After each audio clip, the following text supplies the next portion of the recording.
इसलिए जब markets expensive होते हैं ना, तब everybody thinks the same way, इसलिए पैसा वैल्यू स्टॉक्स में लगता है जो सस्ते मिलते हैं, राइट? इसलिए महंगे मार्केट में value strategies do very well, क्योंकि पूरा मार्केट का पैसा वैल्यू स्टॉक्स में लगता है। वैल्यू स्टॉक का मतलब क्या है?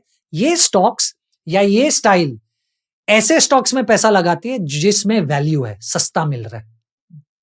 इसीलिए महंगे मार्केट्स में value strategies do very well.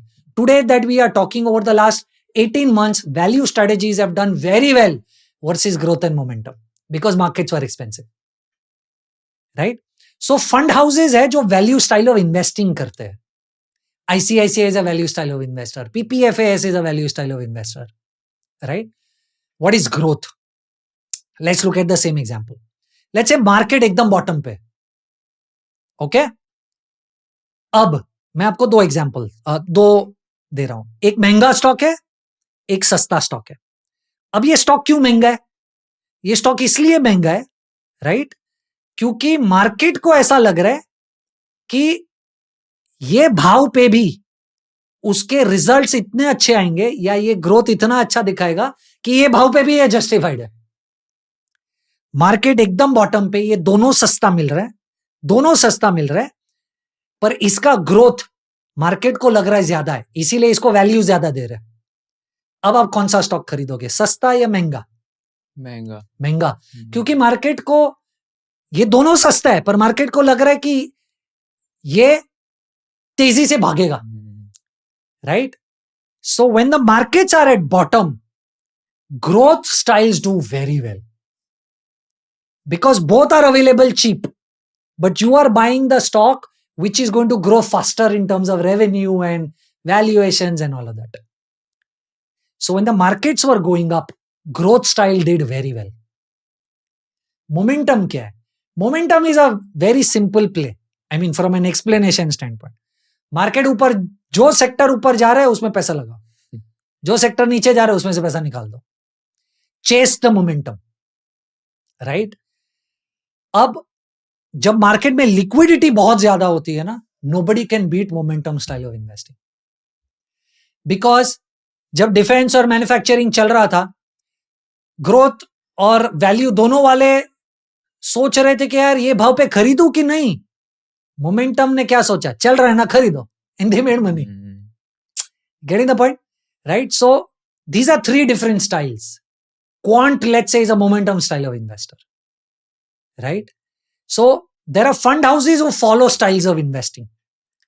तो अगर आप उस सही कॉम्बिनेशन को, AMCs को, फंड हाउसेस को मिक्स कर दो उन 4-5 में, तो आपको मोमेंटम, ग्रोथ और वैल्यू सब मिल जाएगा।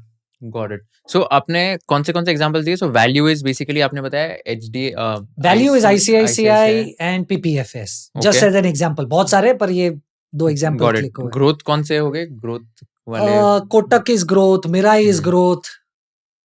They will call themselves as balanced, but they are largely growth. Got it. And momentum में Quant MF, Quant और उसके अलावा Edelweiss है। Okay, got it. एंड इसमें जैसे मतलब अभी जो आपने ग्रोथ का एग्जांपल दिया, तो वो तो मेरा गट फीलिंग या मेरा प्रेडिक्शन है कि ये वाला स्टॉक ज्यादा ग्रो होगा versus this. So again it boils down to what I feel will happen, मतलब it's like a prediction thing, right? No, so you are depending on the fund manager.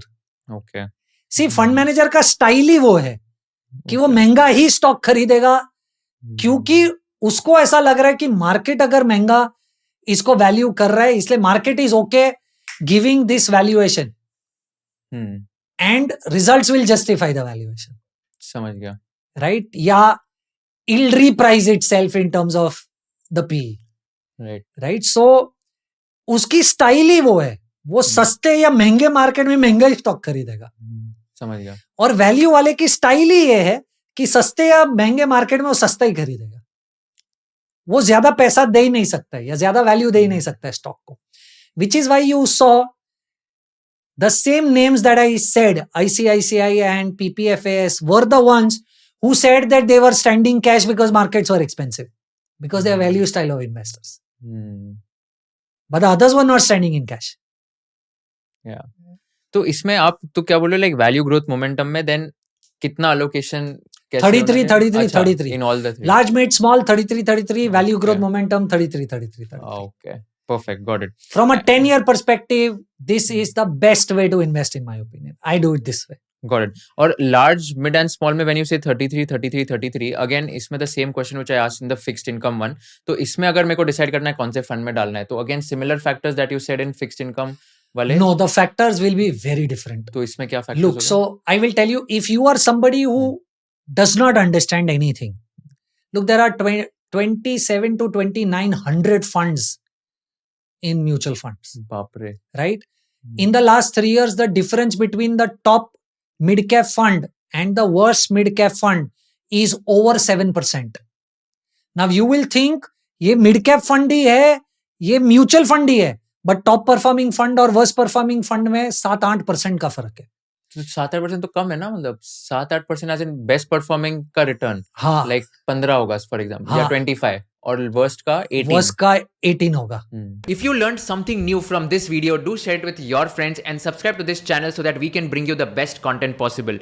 Also, if you want to watch this entire episode, click on the link in the description box and you can go to Kushal Lodha YouTube channel and watch the entire podcast episode. Thank you so much for watching this and have an amazing day.